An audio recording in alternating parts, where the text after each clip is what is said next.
त्वमेव माता च पिता त्वमेव बंधु च सखा त्वमेव विद्या द्रविणम त्वमेव सर्वम मम देव देव।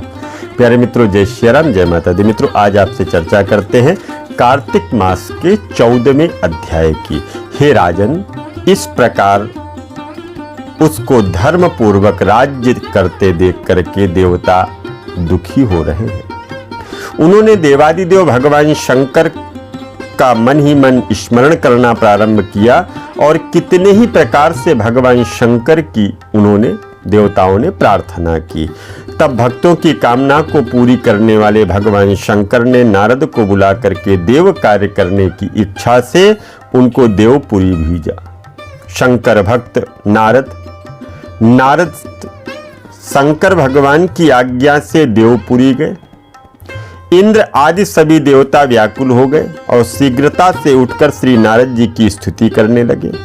उत्कंठा भरी हुई दृष्टि से नारद जी ने जब सबको देखा, अपने सब दुखों को कह करके उन्हें नाश करने की प्रार्थना की। तब नारद जी ने कहा, मैं सब कुछ जानता हूँ, इसीलिए अब मैं दैत्यराज जलंधर के पास जा रहा हूँ। ऐसा कहकर के देवताओं को आश्वासन देकर के नारद जी जलंधर की सभा की ओर आए और जलंधर ने नारद के चरणों में पूजा करते हुए हंसते हुए कहा, हे ब्राह्मण, कहिए आप कहाँ से आ रहे हैं और आपने क्या क्या देखा, यहाँ कैसे आए? मेरे योग्य जो सेवा हो आप मुझे बताइए, आप आज्ञा दीजिए। जलंधर के इस प्रकार के वचनों को सुनकर के नारद जी बड़े प्रसन्न हो गए। हे दानवराज, महान बुद्धिमान जलंधर, तुम धन्य हो, क्योंकि इस समय सब रत्नों के भोक्ता एक तुम ही हो। हे दैत्य श्रेष्ठ, अब आप मेरे आगमन का कारण सुनिए, जिसके लिए मैं आया हूँ। हे दैत्यराज, मैं स्वेच्छा से कैलाश पर्वत पर गया था और जहाँ 10,000 योजनों में फैला कल्प वृक्ष का वन है, वहां पर मैंने सैकड़ों कामधेनु को घूमते हुए देखा तथा यह भी देखा वहां पर चिंतामणि से प्रकाशित परम दिव्य अद्भुत और सब स्वर्णमय है। मैंने वहां पार्वती के साथ स्थित भगवान शंकर को देखा, जो सर्वांग सुंदर गौरवर्ण त्रिनेत्र मस्तक पर चंद्रमा को धारण किए हुए हैं। यह देख करके मुझे बड़ा आश्चर्य हुआ। इनके समान समृद्धशाली त्रिलोकी में और कोई है ही नहीं। हे दैत्येंद्र, उसी समय मुझे तुम्हारी भी समृद्धि का स्मरण हो आया और देखने की इच्छा से तुम्हारे पास आ गया। यह सुनकर के जलंधर को बड़ा हर्ष हुआ और उसने नारद जी को अपनी समृद्धि दिखला दी।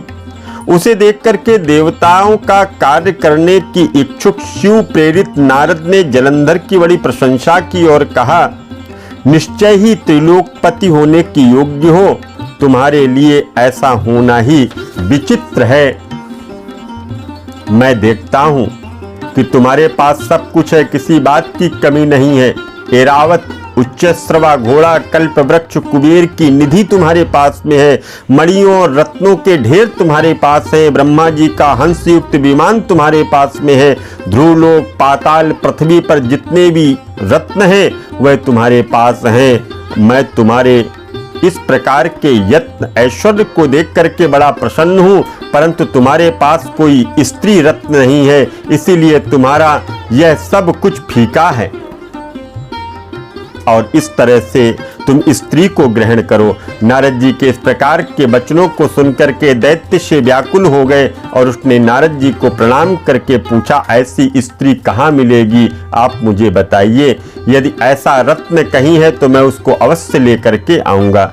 देवर्षि बोले, ऐसा यत्न तो कैलाश पर योगी भगवान शंकर के पास है। उसकी सर्वांग सुंदर पत्नी देवी पार्वती बहुत ही मनोहर है। उनके समान सुंदरी मैंने आज तक नहीं देखा और ऐसे बढ़कर के समृद्धशाली दूसरा कोई है नहीं। इनके इस रत्न की सी महिमा तीनों लोकों पर फैली हुई है। तभी तो परम विरक्त आत्माराम शंकर भी उसके वश में हो जाते हैं।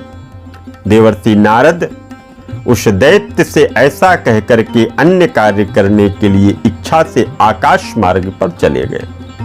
अब जलंधर अपने मन में विचार करता है। आगे की पावन कथा हम कल के पावन प्रसंग में श्रवण करेंगे। आज 14वें अध्याय की पावन कथा को हम यहीं पर विश्राम देते हैं। आप सभी को जय जय श्री सीताराम।